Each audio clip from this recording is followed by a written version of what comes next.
जय श्री राम। आज हम कल्कि मूवी के चरित्रों की पुरातन ग्रंथों के सापेक्ष में वास्तविकता और अवास्तविकता के संबंध में चर्चा करेंगे।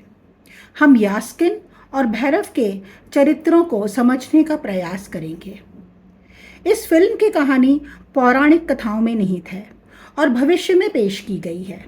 वर्ष 2898 कुरुक्षेत्र युद्ध के लगभग 6000 साल बाद का समय दिखाया गया है। पुराणों के अनुसार कल्कि भगवान विष्णु के 10वें और अंतिम अवतार हैं। ऐसा माना जाता है कि कल्कि अंधकार और विनाश के युग को समाप्त करने और सदाचार के एक नए युग की शुरुआत करने के लिए प्रकट होंगे। 2898 में कल्कि की उपस्थिति आध्यात्मिक और नैतिक मूल्यों की वापसी का संकेत है। कल्कि 2898 में ये दिखाने का प्रयास किया गया है कि तकनीकी उन्नति और प्रगति मानवता को कैसे प्रभावित कर रही है। क्या तकनीकी हमें बचाएगी या हमारे पतन का कारण बनेगी? पर्यावरण संकट, जलवायु परिवर्तन एक महत्वपूर्ण मुद्दा बनने के साथ वर्ष 2898 एक ऐसी दुनिया को दिखाता है जो पर्यावरण विनाश के आगे झुक गई है या उसने पर्यावरण को बचा लिया है, उस पर विजय पा ली है। फिल्म की शुरुआत में महाभारत युद्ध की झलकियां दिखाई गई हैं। उसमें अश्वत्थामा का उत्तरा के गर्भ को नष्ट करना दिखाया गया है और फिर श्री कृष्ण का उसे बचाना और अश्वत्थामा को दंडित करना दर्शाया गया है। इसमें यह दिखाया गया है कि श्री कृष्ण स्वयं अश्वत्थामा की मणि को निकालते हैं, परंतु यह सही नहीं है। यदि हम महाभारत के इस श्लोक को देखें तो यहाँ साफ लिखा है कि ऋषि व्यास जी के कहने पर अश्वत्थामा ने अपनी मणि स्वयं निकालकर पांडवों को दी थी, न कि भगवान ने उसे माथे से उखाड़ी थी।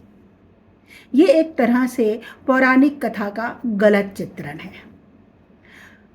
कल्कि 2898 में प्रभास को भैरव के चरित्र में दिखाया गया है, जो अत्यधिक जटिल और गूढ़ चरित्र है। भैरव एक शक्तिशाली और रहस्यमयी योद्धा है, जिसकी उपस्थिति अपने आप में भय और आशा दोनों का प्रतीक है। भैरव शारीरिक बल, मानसिक और आध्यात्मिक शक्ति में असाधारण है। भैरव की उपस्थिति कल्कि के मिशन को सफल बनाने में महत्वपूर्ण भूमिका निभा सकती है। पर भैरव है कौन? भैरव को फिल्म में कर्ण के रूप में दिखाने का प्रयास किया गया है, पर शायद ये हम दर्शकों को भ्रमित करने का प्रयास है, क्योंकि यदि ध्यान से देखें तो फिल्म में इसे अश्वत्थामा का नजरिया दिखाया गया है। वही उसे कर्ण के रूप में पहचान रहे हैं, क्योंकि भैरव के छूते ही कर्ण का धनुष एक्टिवेट हो जाता है।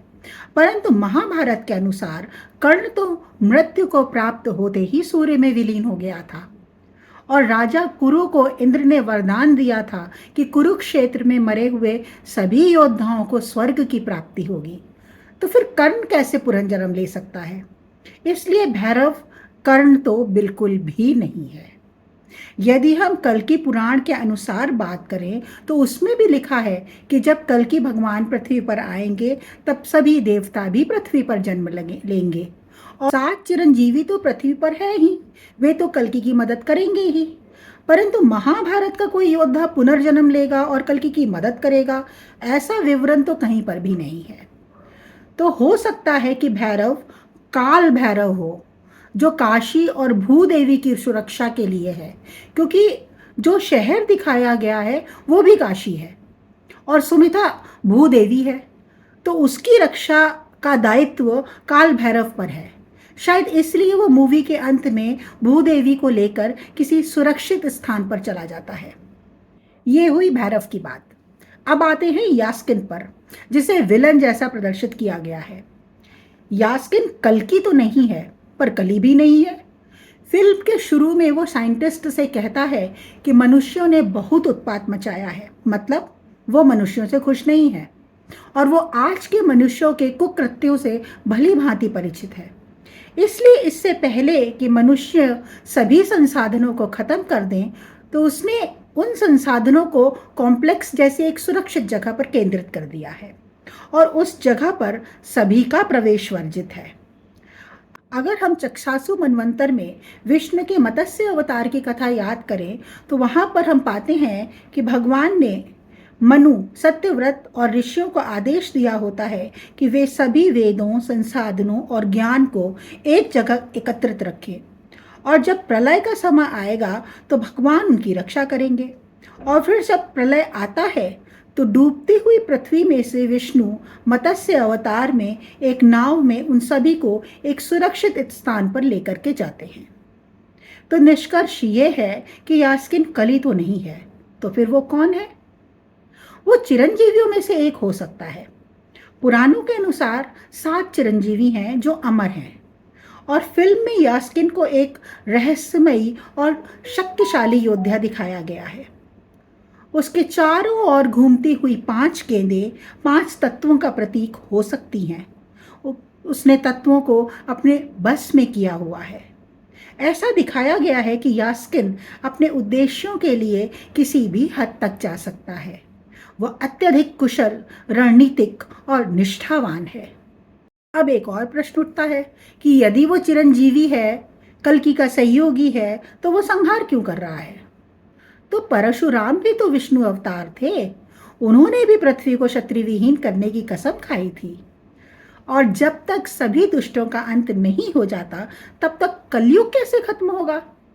यदि कल्कि 2898 में यास्किन को 7 चिरंजीवियों के रूप में चित्रित किया गया है तो ये उसके चरित्र और कहानी की जटिलता को और भी गहराई से दर्शाता है।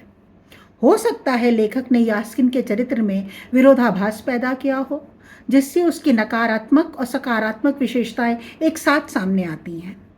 हो सकता है कि इसके पीछे कुछ बड़ा उद्देश्य या रहस्य छिपा हो, जिसे कहानी में आगे चलकर स्पष्ट किया जाए। हो सकता है कि वो किसी उच्च उद्देश्य के लिए ऐसा कर रहा हो, जिसे वो सही मानता हो। एक प्रश्न ये भी हो सकता है कि यास्किन एक चिरंजीवी है तो उसने संभल पर आक्रमण क्यों किया?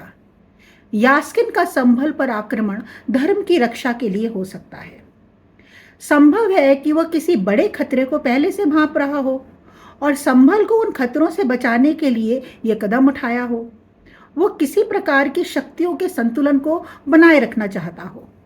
संभल, जो कल्कि के जन्म स्थान के रूप में महत्वपूर्ण है, वहां की शक्तियों को सुरक्षित करना यास्किन का उद्देश्य हो और इसलिए वो ऐसा कर रहा हो सकता है फिल्म में पुराणों के पारंपरिक चिरंजीवियों की कथा को नए संदर्भ में पुनर्भाषित किया जाए, जिसमें उनके कार्यों और उद्देश्यों को एक आधुनिक या भविष्यवादी दृष्टिकोण से देखा जाए।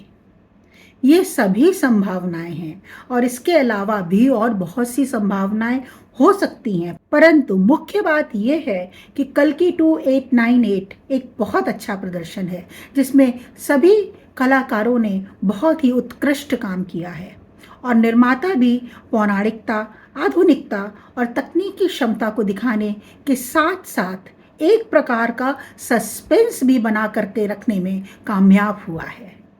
तो ये था मेरा विश्लेषण उन 2 मुख्य पात्रों का जो एक रहस्य बने हुए हैं। वे कौन हैं ये तो अगली फिल्म ही बताएगी। तब तक के लिए जय श्री राम। चैनल को लाइक करिए, सब्सक्राइब करिए।